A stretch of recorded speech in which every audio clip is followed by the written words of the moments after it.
en el intermedio, y no hay que ocultarlo, que esto siempre ha sido polémico dentro del propio gobierno. Yo pertenezco a una generación y una época en la que para nosotros era muy claro que nuestra fuerza dependía en el futuro de la relación que tuviéramos con nuestra gente. Hicimos programas bilingües y biculturales. Yo fui invitado como secretario de Educación por el presidente Carter para hacer un acuerdo nacional. No quería que nos entendiéramos solo con los gobernadores. Tuvimos muchísimas facilidades para trabajar de aquel lado. Y luego los tiempos cambiaron. ¿Tú qué harías como México dentro del país? Política de salarios. ¿Cómo podemos nosotros contribuir a disminuir la migración si cada vez es mayor el gap salarial? Era 5-1 y ahora es 14-1.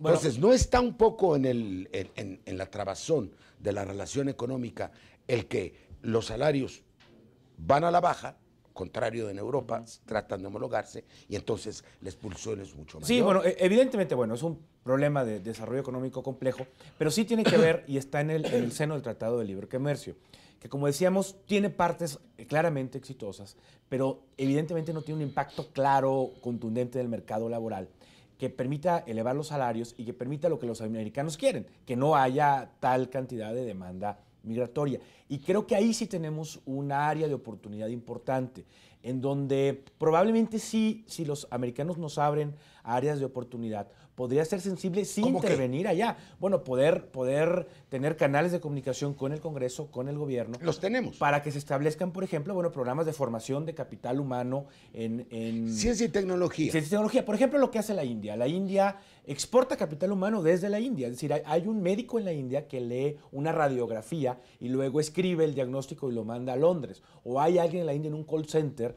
vendiendo casas en Chelsea, ¿no? Entonces, si nosotros podemos encontrar que hay un vínculo claro en inversión en capital humano, tecnología, incremento de salarios. Tenemos que hacer más sofisticada nuestra economía, ¿no crees? Y más basada en capital humano. Y más basada en ciencia y tecnología, en capital humano. A ver, yo creo sinceramente que cualquier avance en la agenda bilateral, cualquier avance del lado incluso de Estados Unidos, implica cambios profundos y claros de nuestro lado. Ahorita hablaban de la diversificación. Yo tengo toda mi vida escuchando la importancia de diversificar nuestras relaciones, la importancia de diversificar el comercio. Pero es imposible diversificar nuestras relaciones económicas. ¿Por qué es imposible? Si no nos volvemos competitivos, y para volvernos competitivos tenemos que afrontar nosotros, los partidos políticos en México, las grandes transformaciones y las grandes reformas que México necesita. Dos ejemplos. No somos competitivos en materia laboral, requerimos una reforma laboral que al menos sea congruente con la realidad histórica que estamos viviendo. La reforma laboral, la ley laboral que tenemos actualmente es de hace 40 años. Otro ejemplo, incluso lo mencionó el presidente del Comité de Relaciones Internacionales del Senado, Lugar, ahora que estuvo el presidente allá, dice, sí, es importante detener el tráfico de armas hacia México, pero no lo hace. Pero dice, de nada nos serviría, o de poco serviría detener todo el tráfico de armas hacia México si México no coordina y no estructura a sus 2.200 policías. Tenemos que hacer nuestra reforma policíaca para definir el sistema policíaco que ya se ha avanzado. También pero no puede ser avance que tengan visión hacia eso. Volvemos a la inversión. Es decir, ¿dónde está la visión del gobierno mexicano en invertir a la frontera, en invertir, como decíamos, en un puerto como Colonel, en invertir en carreteras hacia la frontera? ¿O dónde está la inversión del gobierno mexicano para precisamente seguridad ahí? Si uno viene de Estados Unidos hacia México, bueno, puede pasar con un arma sin ningún problema y en parte es nuestra. Que afortunadamente, fíjate, en el tema de armas ya hay más seguridad en las fronteras del lado norteamericano. O sea, ya tienes varios filtros de seguridad en el tema de armas. Pero de nuevo, somos legisladores y lo importante es entrarle a las reformas. Ahí están las reformas fiscal, energética, laboral, etcétera. Vamos a un tema que viene al caso. Yo creo que la diversificación no necesariamente significa venderle a otros países. Yo creo que nos podemos diversificar vendiéndole a Estados Unidos. Generando inversiones. El problema es que le vendemos... Son dos tipos de diversificación. Pero el problema es que le vendemos a Estados Unidos cosas que van mucho con el ciclo económico. Autos. Básicamente vendemos autos, televisión de plasma. Todas las demás son materias primas. Entonces, en realidad vendemos mucho ciclo económico. Podemos diversificarnos precisamente para cuando el ciclo económico esté bajo, vengan aquí a México y se produzcan cosas que producen en Estados Unidos. Insumos médicos, por ejemplo. Ahora, son las dos. Eso el gobierno tiene esa visión, por ejemplo. A ver, pero aquí se pone sobre la mesa. Esto es muy relevante porque en el momento en que regresamos de nuevo a lo que es las reformas en el contexto del país, estamos yendo del tema de la bilateralidad al tema de la política interna, y esto nos lleva a algo que es terreno común de todos. En el caso de la relación con Estados Unidos, cuando hablamos de esta relación estamos hablando de política interna, tanto para México como para Estados Unidos, lo que lo pone en un parámetro totalmente distinto al parámetro de otras relaciones que economías similares tienen en el mundo, porque las acciones que emprendemos tienen un profundo impacto en política interna. Entonces, si de ahí vamos a una reflexión sobre el debate nacional de las reformas, este es un dilema y este ha sido un paradigma que realmente tiene muchos visos de falsedad. Yo creo que la piedra angular de las reformas es la reforma política. Yo lamento mucho que en un intento de poner el marcador se haya puesto sobre la mesa una reforma que se le cambia el nombre, ahora se llama reforma política, que se queda corta. O sea, cuando nos comparamos con cambios trascendentales que han tenido otros países, como tú lo viviste. Lo estamos viendo en derechos humanos. En el caso español, por ejemplo, que lograron la gran transición del Pacto de la Moncloa. Pues los mexicanos no somos ni más ni menos inteligentes que los españoles. Lo que no tenemos es el diseño institucional necesario para avanzar las decisiones que necesita el país. Y ahí en esa reforma yo sería muy contundente. No podemos avanzar en un aspecto de la reforma del Estado si no avanzamos simultáneamente en todos. Un tema tan concreto que puso el presidente en la reforma política, reelección de diputados. Yo lo he dicho 1000 veces. Yo estoy a favor de la elección de diputados siempre y cuando hagamos una reforma en la ley de radio y televisión. Claro. Porque no podemos separar el tema. Entregamos la reelección al monopolio de Televisa y al duopolio, ellos son los que deciden y también quién se reelige y quién no. cambios que impidan que desde los gobiernos se puedan influir en las elecciones. Entonces y a lo que elecciones limpias. Pero el debate es competitivas. Es que el debate, por ejemplo, en el caso de la reforma laboral, y esto ha sido un ecualizador mundial, pues ¿cómo es posible que la economía alemana, con el nivel de garantías que tiene en su clase trabajadora, pueda ser competitiva? Los mismos franceses. Bueno, no lo es tanto ahora. Bueno. Sí, o sea, pero dicen digamos que la ciudad industrial más grande de Alemania es Río de Janeiro. Por eso. O sea, totalmente estamos hablando, pero comparado con los griegos, por ejemplo, claro, son mucho más flexibles desde el punto de vista de mercados laborales. A lo que voy es, tampoco nos vayamos con la finta de que la panacea de una reforma depende de la reforma de un sector específico. Por supuesto que no. Es algo integral. Sí, cuando el mercado laboral ya es flexible en los hechos, además. Pero hay que ser muy cuidadosos en esto. Coincido con Ildefonso de la importancia de la reforma política. Ya están en campaña electoral los tres, ¿eh? Coincido. Pero también, bueno, y aquí Porfirio Muñoz Ledo tiene mucha historia en el tema. En el país también llevamos 10 años discutiendo una posible reforma del Estado. Pero no quieren. Y cuando no funciona, pues lo no general, quieren. pues yo digo, el piso de la reforma del Estado, lo mínimo es la reforma política.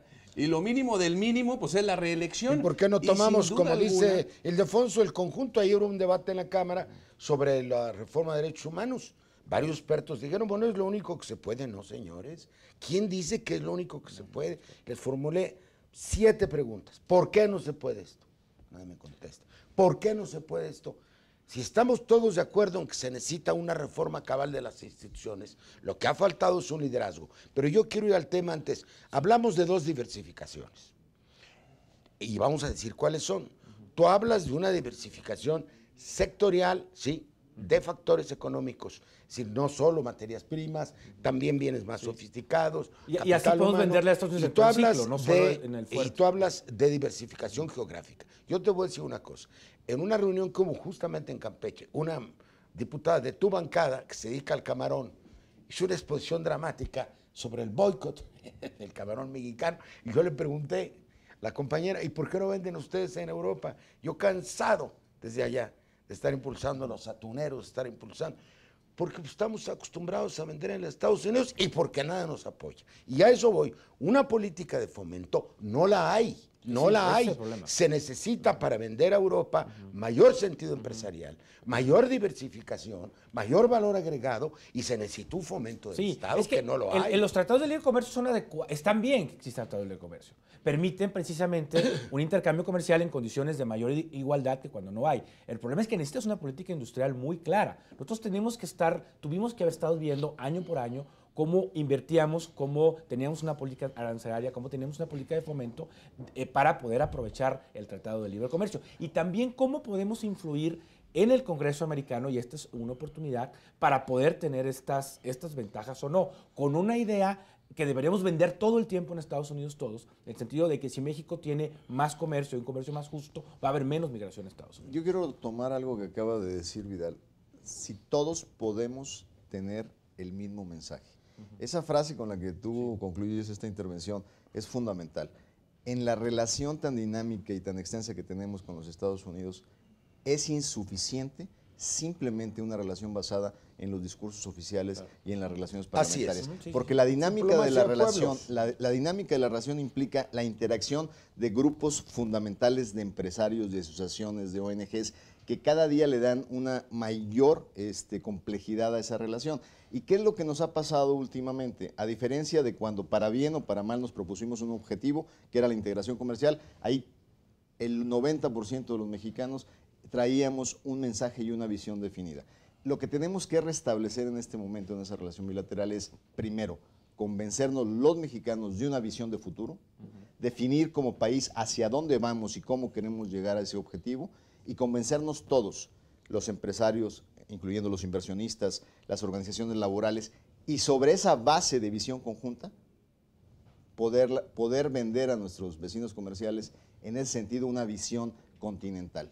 Porque si no nos convencemos a nosotros mismos como mexicanos del destino de nación, no vamos a poder convencer absolutamente a nadie de ese destino de nación y no vamos a poder hacer esa relación fortalecida que es tan necesaria para nuestro país. Muy importante en ese conjunto y a la hora de definir nuestra unicidad como país frente a Estados Unidos, es el rol que juegan también, sobre todo en este mundo globalizado actual, los gobiernos estatales y los gobiernos municipales en cuanto a sus propias relaciones bilaterales con Estados Unidos. Una política exterior de Estado. Que sí lo están haciendo con el mucho, mundo. ¿no? Pero hay ojo, mucha actividad de mira, eso, ¿no? Sí, pero no coordinada. No coordinada. Es que los gobernadores fronterizos tronaron después de la ley de Arizona. La relación México-Estados Unidos, yo te lo digo, en Ciudad Acuña y en Piedras Negras, Coahuila, es todos los días, y para cuando Saltillo y la Ciudad de México reaccionan, y para cuando Austin y DC reaccionan, pues ya es muy tarde, ¿no? Y es la dinámica importante Nos que se están debe de llamando a imprimir. otro bloque, me voy a quedar con esta idea.